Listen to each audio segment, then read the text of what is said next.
Hello दोस्तों, welcome to my channel the exceptional academy.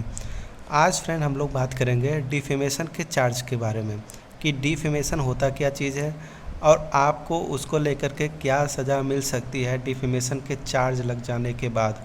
इसके बारे में हम लोग यहाँ पर आज बात करेंगे। सबसे पहले ये जान लेते हैं कि डिफेमेशन होती क्या चीज़ है। कानून क्या कहती है डिफेमेशन को लेकर के। कानून के हिसाब से, इन लॉ के हिसाब से, कि एक ऐसा फॉल्स स्टेटमेंट जिसके द्वारा किसी एक पर्सन का अगर रेपुटेशन डैमेज हो रही है तो वहाँ पर डिफेमेशन का केस आपके ऊपर लग जाएगा। मतलब कि आपके द्वारा बोला गया एक ऐसा स्टेटमेंट जिससे किसी एक कम्युनिटी या तो किसी पर्सन के रेस, कास्ट, सेक्स और या तो उसके रंग रूप के बारे में ऐसा कुछ स्पीच दिया गया हो जिससे उसका रेपुटेशन डैमेज हो रही है, तो वहाँ पर कौन सा केस लग जाएगा? डिफेमेशन का केस लग जाएगा। और अगर आपके ऊपर डिफेमेशन का केस एक बार लग गया, चार्ज लग गया, तो उस पर आपको कौन सा पनिशमेंट मिल जाएगी? वहाँ पर आपके लिए एक कड़े प्रोविज़न, पनिशमेंट का एक कड़ा प्रोविज़न रखा गया है। अब बात ये होता है कि डिफेमेशन तो हमने समझ लिया, डिफेमेशन का मेंशन कहाँ पर किया गया है हमारे कॉन्स्टिट्यूशन में। तो आप लोग जान लीजिए कि हमारे आईपीसी के सेक्शन 499 से लेकर के 502 तक डिफेमेशन की बात किया गया है कि कौन कौन सी चीज़ें डिफेमेशन के अंदर आ सकती है, कौन सा ऐसा प्रोविज़न है जो डिफेमेशन के अंदर आता है। सबसे पहले डिफेमेशन का डिफिनीशन क्या है उसको अच्छे से समझ लीजिए कि कोई भी एक ऐसा स्पीच या फॉल्स स्टेटमेंट जिससे क्या होता है किसी एक इंडिविजुअल या पर्सन का जो है रेपुटेशन डैमेज हो रही है, तो उससे क्या बोला जाएगा? वहाँ पर डिफेमेशन का चार्ज लग जाएगा। ओके। आईपीसी के सेक्शन 499 से लेकर 502 तक क्या प्रोविज़न है? वो डिफेमेशन का प्रोविज़न है। और 499 क्या कहती है और 501 क्या कहती है, 502 क्या कहती है, इसके बारे में हम लोग थोड़ा जान लेते हैं। हमारे पास जो आईपीसी का सेक्शन 499 है वो क्या कहता है कि कोई भी ऐसा कंटेंट जो कि स्पोकन, मतलब किसी के द्वारा बोला भी गया हो, या तो रिटन फॉर्म में हो, या तो कोई साइन के फॉर्म में हो, या तो किसी भी विजुअल के ऐसा विजुअल प्रिंट है जिससे क्या हो रहा है कि किसी एक कम्युनिटी का डिफेमेशन हो रहा है, मतलब उनकी बदनामी हो रही है, उसकी रेपुटेशन जो है वो डाउन हो रही है, तो वहाँ पर कौन सा सेक्शन लग जाएगा? आईपीसी की सेक्शन 499।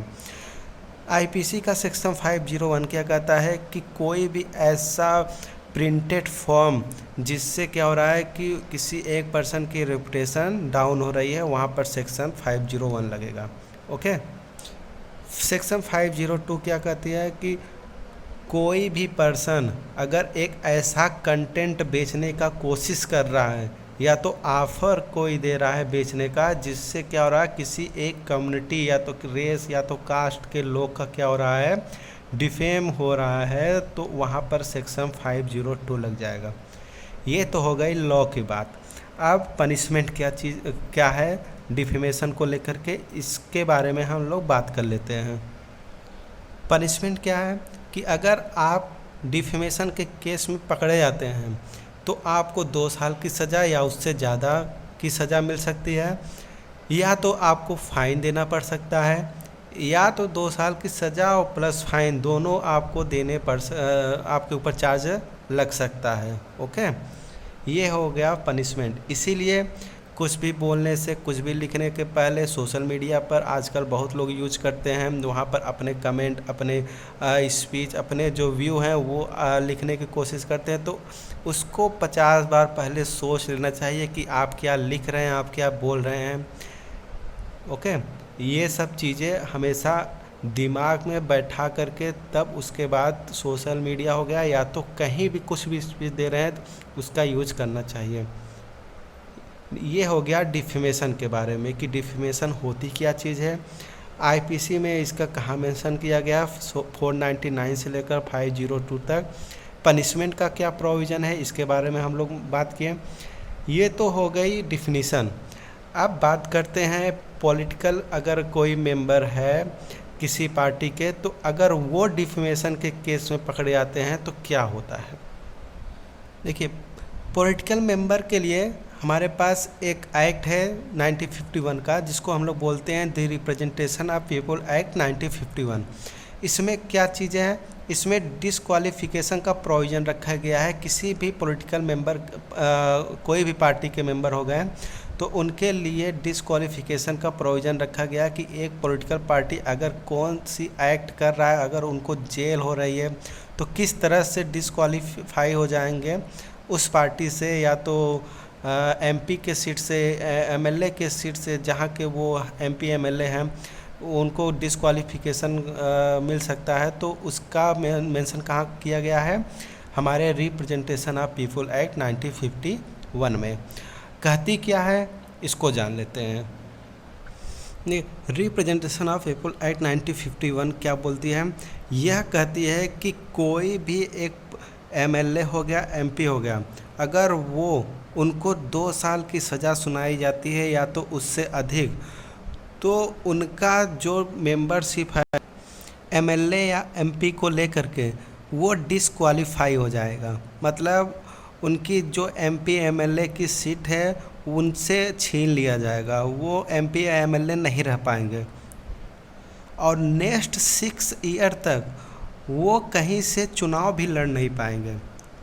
अगर आपको किसी भी केस में 2 साल या 2 साल से अधिक का सज़ा मिलती है तो आपकी पहली बात क्या है कि एमएलए या एमपी की जो सीट है वो हाथ से ले लिया जाएगा और उसके अलावा नेक्स्ट 6 ईयर तक आपको चुनाव लड़ने से भी रोक लगा दिया जाएगा।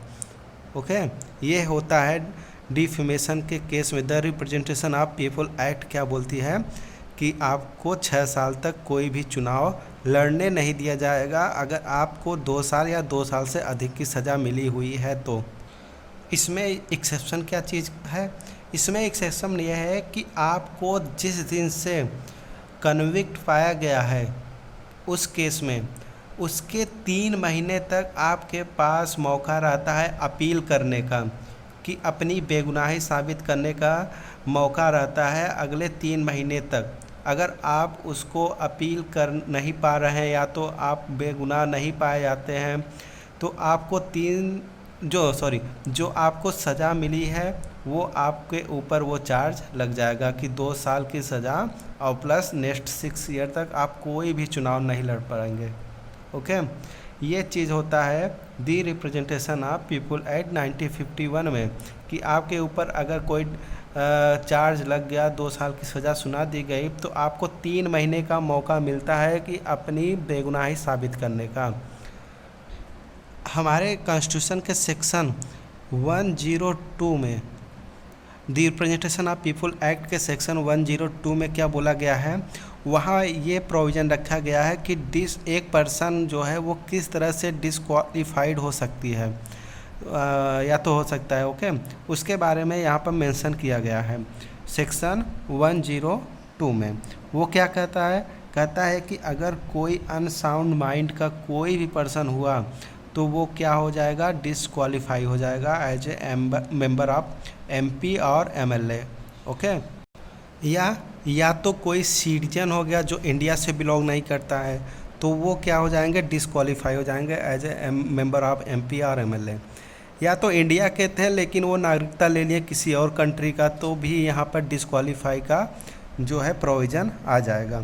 ठीक है, हमारे पास एक शेड्यूल है 10th जहाँ पर ये बात करता है एंटी डिफेक्शन लॉ, वो भी डिसक्वालीफाई को लेकर के किसी पॉलिटिकल मेंबर पार्टी को लेकर के बात करती है। कहती क्या है, कहती ये है कि होता क्या है कि कई पार्टी दरबदलू टाइप के होते हैं, मतलब एक पार्टी छोड़ कर दूसरी पार्टी ज्वाइन कर लेना, वहाँ पर भी डिसक्वालीफिकेशन का चार्ज लग सकता है as a member of MP और एमएलए। आपको अपनी मेंबरशिप हाथ से धोना पड़ सकता है।